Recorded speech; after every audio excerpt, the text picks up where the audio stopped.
Students, how are you all? Hope सब घर पर बढ़िया, एकदम फिट फाट, सब अच्छे हाल है आपके। तो इस अच्छे हाल में कुछ नए टॉपिक पढ़े जाएं। आज का टॉपिक है एनालिटिकल केमिस्ट्री, चैप्टर है क्लास 10 का। आईसीएसई बोर्ड में एनालिटिकल केमिस्ट्री का जो चैप्टर है उसके भीतर आज हम लोग का सेकेंड टॉपिक डिस्कस होगा, सेकेंड लेक्चर, जिसमें हम लोग डिस्कस करेंगे कि अपने जो मेटल होती है आयरन 2+, कॉपर 2+, ठीक है, कैल्शियम 2+, इनमें अमोनियम हाइड्रोक्साइड के रिएजेंट डालने से क्या इफेक्ट होगा। मान लो अगर मेरे पास आयरन 2+ का कोई सोल्यूशन है या सॉल्ट है, या कैल्शियम 2+ का सॉल्ट है, या कॉपर 2+ का सॉल्ट है, ठीक है, एक टेस्ट ट्यूब में वो सॉल्ट है और दूसरी जगह से मैं अगर ammonium hydroxide drop drop drop drop drop करके डालूं, तो ड्रॉप ड्रॉप करने से उसमें क्या इफेक्ट है, वो टेस्ट ट्यूब में क्या पीपीटी आएगा, क्या वो घुल डिसॉल्व होगा कि वो प्रेसिपिटेट गिरेगा। पीपीटी जिसको मैं यूज करूंगी, प्रेसिपिटेट यानी जो चीज नहीं घुलती है, जो डिसॉल्व नहीं होती है। तो अमोनियम हाइड्रोक्साइड डालने से क्या वो सोल्यूशन कैसी कलर की प्रेसिपिटेट देगी, तो उसी से हम लोग एनालिसिस करेंगे। मान लो कि आज हम लोगों के पास दो सॉल्यूशन है, मान लो ये दो सॉल्यूशन है हमारे पास, ठीक है। इन दो सॉल्यूशन में हम लोग अमोनियम हाइड्रोक्स, ये हम लोग मान लेते हैं कि ये है आयरन 2+, ये है मान लो आयरन 3+। इन दोनों में अमोनियम हाइड्रोक्साइड डाला, इधर में भी डाला और इसमें भी डाला, ठीक है, ठीक है। उसको हम लोग किया है और फिर करने के बाद इसका प्रेसिपिटेट का कलर चेक किए, इसका प्रेसिपिटेट का कलर चेक किए। इसका प्रेसिपिटेट हम लोग को मान लो ब्राउन कलर का दिखा, रेडिश ब्राउन कलर का दिखा, और इसका मान लो ब्लूइश कलर का दिखा, ब्लू पीपीटी। तो हम लोग ये कंफर्म कर सकते हैं, लिख सकते हैं कि रेडिश ब्राउन जिसमें आ सकता है वो आयरन 3+ है, ब्लू पीपीटी जिसका आयरन 2+ है। अगर हमारे पास एक प्रेसिपिटेट की चार्ट है, हमारे पास ऑलरेडी पता है हमको कि आयरन 3+ रेडिश ब्राउन प्रेसिपिटेट देता है ammonium hydroxide drop wise add करने से, तो मेरे को कोई अननोन सैंपल पकड़ा देगा कि लो इन दोनों में बताओ आयरन 2+ कौन सा, आयरन 3+ कौन सा सॉल्ट है। तो मैं दोनों सॉल्ट सोल्यूशन को लूंगी और दोनों सॉल्ट सोल्यूशन में अमोनियम हाइड्रोक्साइड डाल दूंगी और डालने के बाद उस टेस्ट ट्यूब को अच्छे से देखूंगी कि किसमें क्या कलर का प्रेसिपिटेट आ रहा है। तो कुछ ऐसा ही है, मैं यहाँ रेडी करके रखी हूँ आप लोगों के लिए। फर्स्ट हम लोग देखेंगे, देखो फर्स्ट वाला लुकआउट करो, फर्स्ट वाला जूम करो आप। आयरन 2+ का सॉल्ट क्या ले सकते हैं, आयरन सल्फेट हो सकता है जिसमें आयरन +2 स्टेट में है। उसमें अगर हम लोग अमोनियम हाइड्रोक्साइड डालते हैं तो आयरन हाइड्रोक्साइड मिलके नीचे देखो डाउन एरो दिखाई हूं, आयरन हाइड्रोक्साइड का टेस्ट ट्यूब में डर्टी ग्रीन प्रेसिपिटेट जम जाएगा। ग्रीन फ्रेश ग्रीन जैसा नहीं दिखेगा, डर्टी ग्रीन प्रेसिपिटेट जम जाएगा आयरन हाइड्रोक्साइड का। और बाकी जो केटायन एनायन बचे अमोनियम और सल्फेट दिखा, अमोनियम सल्फेट डिसॉल्व हो जाता है, बाकी रेस्ट पार्ट डिसॉल्व हो जाएगा और ग्रीन पेपिटी किसका आएगा, आयरन हाइड्रोक्साइड का आएगा। तो यही हम लोगों को इस चीज में दिखनी है। जो बच्चे नहीं समझ पाते, एनालिटिकल केमिस्ट्री को हेट करते हैं, क्यों हेट करते हैं, क्योंकि उनको समझ नहीं आता ये चैप्टर में पढ़ क्या रहे हैं, हम लोग कर क्या रहे हैं। तो जब तक ये चीज प्रैक्टिकल नहीं करते ना उतनी मजा इतना अच्छा नहीं लगता, सिर्फ पढ़े जाए कि इसका कलर क्या है, इस प्रेसिपिटेट का कलर है। तो आप लोग जस्ट छोटी छोटी चीजों को याद रखो, एक जगह समराइज करके अपनी कॉपी में लिखो, जिसमें मैंने लिखा है वैसे अपने बुक से नोट डाउन करके लिखो कि आयरन 2+ का एक सॉल्ट लिखो, उसमें अमोनियम हाइड्रोक्साइड अगर ड्रॉप वाइज डालते हैं, हल्का हल्का ड्रॉप डालते हैं, तो डर्टी ग्रीन का आयरन हाइड्रोक्साइड का प्रेसिपिटेट गिरेगा। क्लियर? अब आयरन 2+ की जगह आयरन 3+ ले लो, फेरिक ले लो, ठीक है, 3+, तो फेरिक क्लोराइड हो गया। कोई दूसरा सॉल्ट भी ले सकते हो, ठीक है, जिसमें 3+ का स्टेट होना चाहिए। फेरिक सल्फेट ले लो, ठीक है। उसमें लेने से हम लोग अगर उसमें ड्रॉप वाइज अमोनियम हाइड्रोक्साइड टिक टिक टिक टिक डाल देंगे तो इसमें फेरिक हाइड्रोक्साइड का रेडिश ब्राउन पीपीटी गिरेगा, रेडिश ब्राउन। तो आयरन 3+ रेडिश ब्राउन पीपीटी देता है, आयरन 2+ डर्टी ग्रीन पीपीटी देता है, और साथ में सॉल्ट में हम लोगों के पास है ammonium chloride. Clear? Finish this much. तो हम लोग सबसे पहले आज आयरन का डिस्कस किए, आयरन 2+, आयरन 3+। आयरन 2+ कैसा अमोनियम हाइड्रोक्साइड में किस कलर का प्रेसिपिटेट देता है, dirty green. Iron 3+ reddish brown. Very good. अब कॉपर 2+ पे आ जाओ। कॉपर 2+ का जो सॉल्ट है कॉपर सल्फेट, उसमें अगर हम लोग अमोनियम हाइड्रोक्साइड ड्रॉप वाइज डालेंगे तो क्या होगा, कॉपर हाइड्रोक्साइड का पेल ब्लू पीपीटी आएगा। पेल ब्लू पीपीटी, कैसा पीपीटी आएगा, पेल ब्लू, पेल मतलब डल पीपीटी, डल, उतना ब्राइट नहीं आएगा, पेल ब्लू पीपीटी आएगा। और rest of the part ammonium sulphate जो है वो डिसॉल्व हो जाएगा। एक कैटायन एनायन नीचे डाउन एरो गिर जाता है, प्रेसिपिटेट जम जाता है, दूसरा डिसॉल्व हो जाता है। ठीक है, अब बच्चा यहाँ पे याद रखना, हम लोग को अमोनियम हाइड्रोक्साइड ड्रॉप वाइज डालनी है। ड्रॉप डाल के ही चेक करेंगे प्रेसिपिटेट आ रहा है कि नहीं आ रहा है।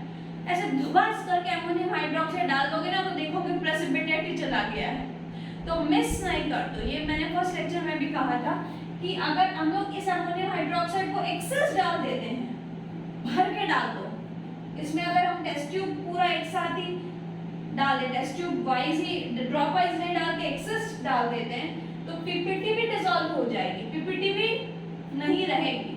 ड्रॉप वाइज डाल रहे हो तो ही पेल ब्लू पीपीटी आ रही है, एक्सेस डालोगे तो पीपीटी डिसॉल्व हो जाएगी। क्लियर? अब नेक्स्ट, अगर कॉपर हाइड्रोक्साइड, देखो ये कॉपर हाइड्रोक्साइड में अमोनियम सल्फेट क्या होगा, एक्सेस डालने से टेट्राएमिन कॉपर सल्फेट का कॉम्प्लेक्स बन जाएगा और वो ये पीपीटी गायब हो जाएगी। एक्सेस अमोनियम हाइड्रोक्साइड में ये लोग दोनों आपस में रिएक्ट करके क्या बनाएंगे, कॉपर हाइड्रोक्साइड अमोनियम सल्फेट, ये कॉम्प्लेक्स सॉल्ट है, कॉम्प्लेक्स सॉल्ट जिसको थर्ड ब्रैकेट में लिखते हैं, एक मेटल बीच में और फर्स्ट ब्रैकेट में कुछ एनायनिक पार्ट है, 12 में पढ़ोगे, इनको लिगैंड्स बोलते हैं। तो ये थर्ड ब्रैकेट में ये कॉम्प्लेक्स सॉल्ट्स लिखे जाते हैं। सॉल्ट वाले ब्रैकेट में भी बहुत टाइप्स ऑफ सॉल्ट में कॉम्प्लेक्स सॉल्ट्स था, ठीक है। तो ये कॉम्प्लेक्स सॉल्ट है, कोऑर्डिनेशन कंपाउंड है ये, जिसमें मेटल, उसके पास में कुछ नेगेटिव पार्ट वाले लोग, इसको हम लोग का नाम है टेट्राएमिन कॉपर सल्फेट, जो रिएक्ट करेगा और पीपीटी नहीं रहेगा। तो ये दो चीज के बारे में अच्छे से समझो, कॉपर और आयरन क्लियर हुआ, रिवाइज करो। आयरन 2+ का पीपीटी क्या हुआ, आंख बंद करके फटाफट बोलो, याद आया, याद आया, याद आ गया, क्या क्या, ये देखो रेडी ग्रीन, यही था आयरन 3+, याद आया, correct, reddish brown, copper 2+, pale blue PPT. तो अगर आपको क्वेश्चन का आप लोग पूछ रहे हो कि मैम किस टाइप के क्वेश्चन आएंगे इसमें यही क्वेश्चन आते हैं कि which metal hydroxide या which metal hydroxide give pale blue PPT in ammonium hydroxide solution। कौन सा मेटल पेल ब्लू पीपीटी हाइड्रोक्साइड बनाएगा अमोनियम हाइड्रोक्साइड में, कौन सा सॉल्ट का सॉल्यूशन, तो कॉपर सल्फेट का बोल सकते हैं। कौन सा हाइड्रोक्साइड, कौन सा metal hydroxide dirty green PPT देता है, या डायरेक्ट क्वेश्चन आ सकता है which color precipitate is formed when iron 2+ is added, iron 2+ ammonium hydroxide added dropwise to ferrous sulfate salt। तो इस टाइप के क्वेश्चंस आते हैं। अब हम लोग देखते हैं कि यहाँ पे तो हमने सिर्फ 3 ही पढ़ा है, 3 के अलावा और चौथे करती हूँ, तो मैं इसको इरेज करती हूँ, आप इसको नोट डाउन। तो देखो बाकी का सॉल्ट्स में डिस्कस कर लेते हैं, फिर इस चीज को अमोनियम हाइड्रोक्साइड वाले रिएजेंट को हम साइड कर देंगे, यानी हो जाएगा। कैसे हो जाएगा, अगर मैं मान लूं कि मेरे पास एक जिंक 2+ का सॉल्ट है, जिंक 2+, Zn2+, जिंक 2+ का सॉल्ट, एक डी ब्लॉक कंपाउंड मेटल है, जिंक नाम का, जिंक 2+ उसकी वैलेंसी, 2+ वैलेंसी पर जिंक की लेते हैं, उसमें अमोनियम हाइड्रोक्साइड टिक टिक टिक टिक ड्रॉप डालो, तो अमोनियम हाइड्रोक्साइड का व्हाइट जेलेटिनस पीपीटी देखेगा, व्हाइट कलर का shiny jail appearance, gelatinous PPT दिखेगा जिंक हाइड्रोक्साइड का। और अमोनियम सल्फेट जो है वो डिसॉल्व फॉर्म में रहेगा, सॉल्यूशन में घुला हुआ रहेगा, और जो नहीं घुला हुआ रहेगा वो क्या रहेगा, zinc hydroxide white gelatinous PPT. अब एक्सेस ऐड कर देते हैं, तो बच्चा आप लोगों को भी मैंने लास्ट जस्ट बताया कि एक्सेस ऐड करने से हो सकता है प्रेसिपिटेट डिसॉल्व हो जाती है, एक्सेस अमोनियम हाइड्रोक्साइड डिसॉल्व करने से प्रेसिपिटेट डिसॉल्व हो सकती है। तो एक्सेस ऐड करने से ये लोग आपस में रिएक्ट कर लेंगे, ठीक है। या मान लो ये जिंक हाइड्रोक्साइड एक्सेस ऐड कर दिया, तो ये zinc hydroxide excess ammonium hydroxide की प्रेजेंस में पता है क्या होगा, ये डिसॉल्व हो जाएगा और कलरलेस सॉल्यूशन बन जाएगा, एकदम ट्रांसपेरेंट सॉल्यूशन बन जाएगा, कलरलेस, नो कलर, एक कॉम्प्लेक्स सॉल्ट बनाएगा। कैसा सॉल्ट है, टेट्राएमीन, 4 एमीन है, टेट्राएमीन, जिंक जिसका ब्रैकेट में 2 वैलेंसी लिखा हुआ है, टेट्राएमीन जिंक 2 सल्फेट, ठीक है, कलरलेस सॉल्यूशन है।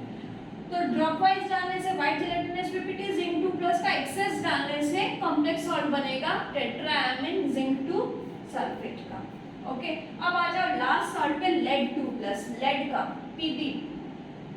Pb2 प्लस का जो सॉल्ट है, लेड नाइट्रेट मान लो या लेड क्लोराइड, कोई भी Pb2 प्लस का सॉल्ट कलरलेस, अगर उसमें ammonium hydroxide drop wise add करते हैं तो वो प्रेसिपिटेट किस तरह का देगा, व्हाइट कलर का पीपीटी, बहुत सुंदर व्हाइट पीपीटी, देखते ही समझ में आ जाएगा व्हाइट पीपीटी लेड 2 प्लस है, और अमोनियम नाइट्रेट का साथ में डिसॉल्व फॉर्म में रहेगा। तो ये सारे हम लोगों के टोटल 5 आप लोगों को करने हैं।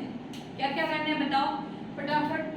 पहले सबसे पहले आयरन का पढ़ाया था, iron 2 plus iron 3 plus, copper पढ़ाया था, फिर कैल्शियम पढ़ाया था, जिंक 2 प्लस, लेड 2 प्लस। इनको कंप्लीट करो, शायद अभी याद हो गया होगा, इससे क्वेश्चंस आते हैं। अमोनियम हाइड्रोक्साइड इसमें डालेंगे तो क्या कलर पीपीटी आएगा, उसमें डालेंगे तो क्या आएगा, तो इसको फिनिश करो। और हम लोग अभी इसी क्लास में नेक्स्ट टॉपिक में जाते हैं। अब मैं इसको इरेज करके बताती हूँ, एक्शन ऑफ एल्कली।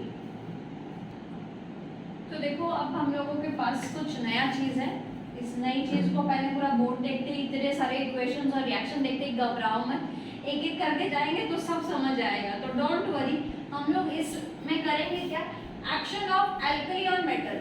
मेटल में कुछ एल्कली, कुछ मेटल में, जैसे जिंक हम लोग करेंगे zinc, aluminium, lead, zinc, aluminium, metal, इनमें क्या है एल्कली। एल्कली का मतलब जैसे हम लोग इसमें कॉस्टिक चीज यूज करेंगे, caustic alkali, caustic potash, caustic sodium, जैसे NaOH और KOH, यही दो हम लोग एल्कली यूज करेंगे इसमें। Alkali strong alkali, hot concentrated या बॉइलिंग कॉस्टिक एल्कली वगैरह डाल के हम लोग सॉल्ट बनाएंगे। क्या क्या सॉल्ट बन रही है, किस मेटल की कैसे सॉल्ट बन रही है, और हाइड्रोजन गैस निकलेगी। मेटल में अगर एल्कली डालते हैं, मेटल प्योर एक मेटल, जिंक का मेटल, एल्युमिनियम का मेटल, लेड का मेटल में अगर एल्कली डालते हैं तो उसका एक सॉल्ट बनेगा, हाइड्रोजन गैस बनेगा। तो हम लोगों को फर्स्ट जिंक का मेटल यूज किए हम लोग, उस जिंक में हम लोग हॉट कंसंट्रेटेड एकदम गजब स्ट्रॉन्ग, जिसको बोलते हैं डाइल्यूट नहीं, कॉन्सेंट्रेटेड, किसका, NaOH, ठीक है, NaOH, ठीक है, ये हम लोगों का क्या है, सोडियम हाइड्रोक्साइड, कॉस्टिक सोडा जिसको बोलते हैं, ये पोटैश, कॉस्टिक पोटैश, ये कॉस्टिक सोडा, जिसमें हम लोग जिंक, अगर जिंक और एल्कली को मिक्स करेंगे तो सॉल्ट बनेगा सोडियम जिंकेट। क्या बनेगा बताओ, सोडियम जिंकेट, जिंकेट ZnO2 जिसकी वैलेंसी है 2, तो सोडियम इधर और जिंकेट ZnO2, तो देखो इसकी वैलेंसी +1, इसकी वैलेंसी -2, एक्सचेंज कर दो तो क्या बनेगा, फॉर्मूला बनाना सीखे थे ना, Na2ZnO2। तो डोंट वरी, इस फॉर्मूला को देख के, ये है सोडियम जिंकेट, कलरलेस सॉल्यूशन है, हाइड्रोजन गैस हवा में ऊपर चला जाएगा। इसी तरह से ये मैं एरो देके आप लोगों के लिए छोड़ी हूँ कि जिंक में अगर कॉस्टिक पोटैश डालते हैं, कॉस्टिक पोटैश अगर डालते हैं, सेम रिएक्शन होगा क्योंकि सोडियम और पोटेशियम की वैलेंसी सेम है। तो यहाँ सोडियम जिंकेट बना, यहाँ पोटेशियम जिंकेट बनेगा, K2ZnO2 बनेगा, कलरलेस पोटेशियम जिंकेट, और हाइड्रोजन गैस निकल जाएगा। तो सोडियम में, जिंक में अगर सोडियम हाइड्रोक्साइड डालते हैं तो सोडियम जिंकेट, पोटेशियम हाइड्रोक्साइड डालते हैं तो पोटेशियम जिंकेट गया। अब एल्युमिनियम पे आ जाओ, सेकंड मेटल कौन सा है, एल्युमिनियम, एल्युमिनियम या एल्युमिनियम। उसमें अगर हम लोग बॉइलिंग, ये पानी क्या है बच्चा, बॉइलिंग है, जो कि बॉयल हो रहा है, ये सोडियम हाइड्रोक्साइड बॉइलिंग, गरम गरम बॉइलिंग, उसमें अगर एल्युमिनियम का मेटल डाल दिया जाए तो ये आपस में रिएक्ट करके सोडियम मेटा एल्युमिनेट बनाएगा। सोडियम, ये है मेटा एल्युमिनेट, इसको मेटा एल्युमिनेट बोलते हैं, sodium Meta aluminate, okay. Balance करने के चक्कर में ये सामने 2 आया और हाइड्रोजन गैस निकलेगा। तो बताओ सोडियम हाइड्रोक्साइड बॉइलिंग फॉर्म में अगर एल्युमिनियम में डालेंगे तो क्या आएगा, सोडियम मेटा एल्युमिनेट, और पोटेशियम डालेंगे तो क्या आएगा, एल्युमिनियम में बॉइलिंग पोटेशियम हाइड्रोक्साइड डालेगा तो पोटेशियम मेटा एल्युमिनेट बनेगा, मेटा एल्युमिनेट, और हाइड्रोजन गैस निकलेगा।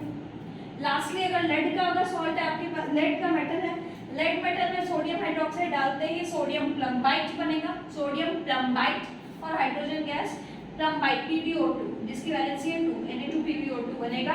अगर लेड में पोटेशियम हाइड्रोक्साइड डालते हैं तो पोटेशियम प्लम्बाइट बनेगा। तो हम लोग सबसे पहले पढ़े जिंक, जिंक में अगर डालेंगे तो जिंकेट बनेगा। सेकंड एल्युमिनियम में डालेंगे तो मेटाल्युमिनेट बनेगा। अगर लेड में डालेंगे तो प्लम्बाइट बनेगा। ठीक है, सोडियम प्लम्बाइट, पोटेशियम प्लम्बाइट, पोटेशियम मेटाल्युमिनेट, सोडियम मेटाल्युमिनेट और ऊपर जिंक है। तो बस फिनिश हो गई। अब हम लोग लास्ट पार्ट में जाएंगे। क्या चैप्टर एंड होने वाला है, चैप्टर का लास्ट पार्ट। और अगर ये जस्ट आप लोगों ने मैं जस्ट अभी जो मैं बताई वो अगर आप लोग ध्यान से सुने हो तो इसमें आपको थोड़ी सी भी मेहनत नहीं करनी पड़ेगी, एकदम एग्जैक्टली वैसे ही लगेगा आपको हूबहू मैम करवा दिए। देखो क्या है फर्क, क्या है इस बार हम लोग क्या करेंगे, कुछ एम्फोटेरिक ऑक्साइड्स होते हैं। यहाँ हम लोगों ने 3 एम्फोटेरिक ऑक्साइड्स लिए हैं, zinc oxide, aluminium oxide, lead oxide. Amphoteric oxide होता क्या है? एम्फोटेरिक, एम्फ का मतलब मल्टीपल, बहुत जिनके कैरेक्टर होते हैं मल्टीपल, जैसे एम्फीबियन जो लैंड में भी रहते हैं वाटर में भी रहते हैं। तो एम्फोटेरिक का मतलब जिनका 2 बिहेवियर है, यानी वो एसिड से भी रिएक्ट करते हैं और बेस से भी रिएक्ट करते हैं। तो who are amphoteric oxides? The oxides, the metal oxides, the oxides which react with both acids as well as base। तो यहाँ पे हम कुछ एम्फोटेरिक ऑक्साइड में एल्कली का एक्शन डिस्कस करेंगे, alkali, action of alkali on amphoteric oxides. तो हम लोग सबसे पहले जिंक ऑक्साइड ले लो। जस्ट हम लोग यहाँ पे जिंक मेटल को लेके किया था। जिंक मेटल में सोडियम हाइड्रोक्साइड डाला था, तो बताओ क्या आया था? सोडियम जिंकेट आया था, हाइड्रोजन गैस बना था, करेक्ट। सेम यहाँ पे भी क्या होगा, जिंक ऑक्साइड लेंगे अब की बार, उसमें कॉस्टिक सोडा डालेंगे यानी सोडियम हाइड्रोक्साइड, तो सोडियम जिंकेट ही बनाएगा कलरलेस सॉल्यूशन। बट वहां पे हाइड्रोजन गैस मिला था जिंक मेटल में, इस बार हम लोगों को वाटर मिलेगा। जिंक मेटल में सिर्फ हाइड्रोजन गैस मिला था, इस बार हम लोग को वाटर मिलेगा। इतनी से डिफरेंस है। तो हम लोग अभी लास्ट में जो जो पढ़े थे सेम सॉल्ट ही तो बनेंगे। तो सोडियम जिंक हाइड्रोक्साइड अगर लेंगे, सोडियम हाइड्रोक्साइड, ये जिंक ऑक्साइड है, जिंक हाइड्रोक्साइड है, तो बताओ क्या बनेगा? सोडियम जिंकेट, लेकिन वाटर का मॉलिक्यूल्स चेंज हो जाएगा, बैलेंसिंग अलग हो जाएगा, इसमें 1 मॉलिक्यूल, इसमें 2 मॉलिक्यूल ऑफ वाटर। अब सॉरी कॉस्टिक पोटेशियम लेंगे तो क्या होगा? पोटेशियम जिंकेट बनेगा, Zn(K2ZnO2) प्लस H2O। अगर जिंक हाइड्रोक्साइड में पोटेशियम हाइड्रोक्साइड डालेंगे तो भी पोटेशियम जिंकेट बनेगा, साथ में H2O बनेगा। एल्युमिनियम में भी बेटा क्या बना था? एल्युमिनियम मेटा एल्युमिनेट बना था कि नहीं? जो भी चीज सोडियम मेटा एल्युमिनेट, सेम चीज अभी यहाँ पे वही बनने वाली है। एल्युमिनियम ऑक्साइड में अगर एल्कली डालते हैं, कॉस्टिक सोडा डालते हैं एकदम इस एम्फोटेरिक ऑक्साइड में, तो हमारा सोडियम मेटा एल्युमिनेट बनेगा, लेकिन उसमें H2 गैस बना, इसमें H2O बनेगा। एल्युमिनियम हाइड्रोक्साइड में सोडियम हाइड्रोक्साइड डालते हैं तो भी sodium Meta aluminate, H2O, same चीज हो रही है। लेड ऑक्साइड में येलो कलर का, लेड ऑक्साइड याद रखना, येलो क्वेश्चन आ सकता है। Yellow colour metal oxide on reaction with alkali forms a salt, give that reaction, right a balance reaction. तो बैलेंस रिएक्शन क्या होगा? लेड ऑक्साइड में, लेड मोनोऑक्साइड में अल्कली डालने से सोडियम प्लम्बाइट बन रहा है, सोडियम प्लम्बाइट, याद आया ना? अभी जस्ट किया था, साथ में वाटर मॉलिक्यूल। और अगर हाइड्रोक्साइड में लेते हैं, अल्कली डालेंगे तो सोडियम प्लम्बाइट, पानी बनेगा। अगर लेड ऑक्साइड में पोटेशियम हाइड्रोक्साइड डालोगे तो पोटेशियम प्लम्बाइट बनेगा, साथ में वाटर भी रिलीज होगा। और अगर पोटेशियम हाइड्रोक्साइड में पोटेशियम हाइड्रोक्साइड डालते हो तो पोटेशियम प्लम्बाइट बनेगा पानी वाटर के प्रेजेंस में। तो इस टाइप के क्वेश्चंस बहुत आते हैं, ठीक है। इनमें ये भी आ सकता है, what happens when alkali is added to aluminum oxide, right, balance equation। या क्वेश्चन आ सकता है अभी जस्ट अमोनियम हाइड्रोक्साइड में जो हम लोगों ने किया था, give how can you distinguish between zinc and aluminium, zinc. या फिर ऐसे आ सकता है, मान लो मैं कुछ क्वेश्चन देती हूँ आप लोगों को, लास्ट ईयर कुछ क्वेश्चन, कि मान लो जिंक सल्फेट है, जिंक सल्फेट में कुछ डाला है A, ठीक है, इसके बाद इसमें जिंक हाइड्रोक्साइड बन गया, उसके बाद इसमें फिर कुछ डाला है B, और बन गया आपका सोडियम जिंकेट। मान लो ये 2018 में क्वेश्चन है। तो आपका सबसे पहले जिंक सल्फेट है, उसमें जिंक हाइड्रोक्साइड बना है, तो ये जिंक सल्फेट को आप जिंक मान लो। तो जिंक से जिंक हाइड्रोक्साइड किस कब बन रहा है, याद करो, आज आते ही जो मैं सबसे पहले बढ़ाई थी, याद करो, जिंक से जिंक हाइड्रोक्साइड कब बना था, जिंक हाइड्रोक्साइड का प्रिपीटिव, ठीक है। तो इसमें आप लोग क्या करोगे, फर्स्ट में जिंक हाइड्रोक्साइड की प्रिपीटिव बनानी है और जिंक हाइड्रोक्साइड में क्या डालोगे जिसके कारण सोडियम जिंकेट बनेगा। फटाफट सोचो, मैं आपके लिए क्वेश्चन रेडी कर दूंगा। ये फर्स्ट क्वेश्चन है, मैं ऐसे ही आप लोग के लिए और क्वेश्चंस प्रिपेयर करती हूँ, आप इसको विचार सोचो। मैं इरेज करती हूँ, देखो ये कुछ 2018 के 3 क्वेश्चन है, इस टाइप के क्वेश्चंस, मतलब आपको ये पूरा चैप्टर अच्छे से क्लियर करना पड़ेगा। फर्स्ट क्वेश्चन का आंसर आपका अगर निकल गया होगा तो बताओ, जिंक सल्फेट सॉल्यूशन से जिंक हाइड्रोक्साइड का किस तरह से हम लोग प्रेसिपिटेट गिराएंगे। अमोनियम हाइड्रोक्साइड जो आज आते ही डिस्कस किए थे, ammonium hydroxide, action of ammonium hydroxide on this metal salt. Zinc hydroxide में जस्ट अभी क्या एम्फोटेरिक हाइड्रोक्साइड है, उसे सोडियम जिंकेट कैसे बनाएंगे, बी। अभी एम्फोटेरिक ऑक्साइड में लास्ट में किसका डिस्कस किए, इसमें सोडियम हाइड्रोक्साइड या पोटेशियम हाइड्रोक्साइड कुछ भी डाल देंगे तो हमारा सोडियम जिंकेट बन जाएगा, ठीक है। तो ए और बी लिखने से आपको 2 मार्क्स मिलता है। सेकंड क्वेश्चन में है कि कॉपर सल्फेट में ऐसा क्या डालोगे, कॉपर सल्फेट का सॉल्यूशन में क्या चीज डालोगे कि कॉपर हाइड्रोक्साइड का आपको प्रेसिपिटेट मिलेगा। तो कॉपर हाइड्रोक्साइड का जो प्रेसिपिटेट मिलेगा उसमें फिर फर्दर क्या डालोगे कि आपको कॉपर टेट्राएमिन कॉपर सल्फेट मिले। तो कॉपर सल्फेट के सॉल्यूशन में आप 2 काम कर सकते हो, सोडियम हाइड्रोक्साइड डाल के भी कॉपर हाइड्रोक्साइड का प्रेसिपिटेट मिलता है, या अमोनियम हाइड्रोक्साइड अगर ड्रॉप वाइज डालते हो तो मिलेगा, और यहाँ पे अगर एक्सेस अमोनिया डालते हो, एक्सेस अमोनियम हाइड्रोक्साइड डालते हो तो ये चीज मिलेगी आपको, ठीक है। फिर यहाँ पे भी 2 मार्क्स के थे, हाफ 1 मार्क के भी दिए जाते हैं। ये डिस्टिंग्विश में ये आइडेंटिकल क्वेश्चंस डिस्टिंग्विश के लिए बहुत इंपॉर्टेंट है कि आप कैसे डिस्टिंग्विश करोगे कॉपर का सॉल्ट और आयरन 2+ का सॉल्ट किसके बेसिस पर डिफरेंस करना है, अमोनियम हाइड्रोक्साइड के एक्शन पर। तो इसमें अगर अमोनियम हाइड्रोक्साइड डालते हैं तो क्या बनता है, इसमें अमोनियम हाइड्रोक्साइड डालने से क्या बनता है, आज आते ही हम लोग अमोनियम हाइड्रोक्साइड का डिस्कस किए थे, जो अभी बाद में फॉरवर्ड करके देखें, वापस आप देख लीजिए कि क्या है। तो ऐसा कोई बात नहीं, आप रिपीट बार देखो ताकि आपको चीजें माइंड में घुस जाए। तो कॉपर सल्फेट में कैसा कलर का पीपीटी आता है, याद करो, डर्टी ग्रीन पीपीटी था, चेक कर लो डर्टी ग्रीन पीपीटी है कि नहीं, सॉरी कॉपर का सॉल्ट वैसे में ब्लू आता है तो ये पेल ब्लू पीपीटी होगा, ये पेल ब्लू पीपीटी, ठीक है, कॉपर हाइड्रोक्साइड, और यहाँ पे आयरन हाइड्रोक्साइड का डर्टी ग्रीन। आयरन में हम लोगों ने 2 किए थे, आयरन 2+ और iron 3+, iron 2+ dirty green PPT था, आयरन 3+ रेडिश ब्राउन पीपीटी था। तो इस डिस्टिंग्विश को क्या आपको डिस्टिंग्विश के तौर से भी आपको माइंड बहुत क्लियर होना चाहिए कि कौन सा क्या डालने से क्या आ रहा है। तो ये था आज आइडेंटिकल का क्लास, फिनिश होता है, कैसा लग रहा है ज़रूर कमेंट सेक्शन में बताओ, और ये वीडियोस तो आपको लाइक शेयर सब्सक्राइब तो करनी ही है, अच्छी लग रही है तो प्लीज़ लाइक कर दीजिए और शेयर कर दो फ्रेंड्स के साथ, जितनी फ्रेंड्स के साथ शेयर कर सको, maximum WhatsApp group, WhatsApp story, Facebook story, Insta story, WhatsApp status, सब जगह शेयर कर दो ये वीडियो का लिंक। अगर पसंद आया तो तब तक के लिए नेक्स्ट वीडियो लेक्चर के लिए रेडी रहो। Bye bye.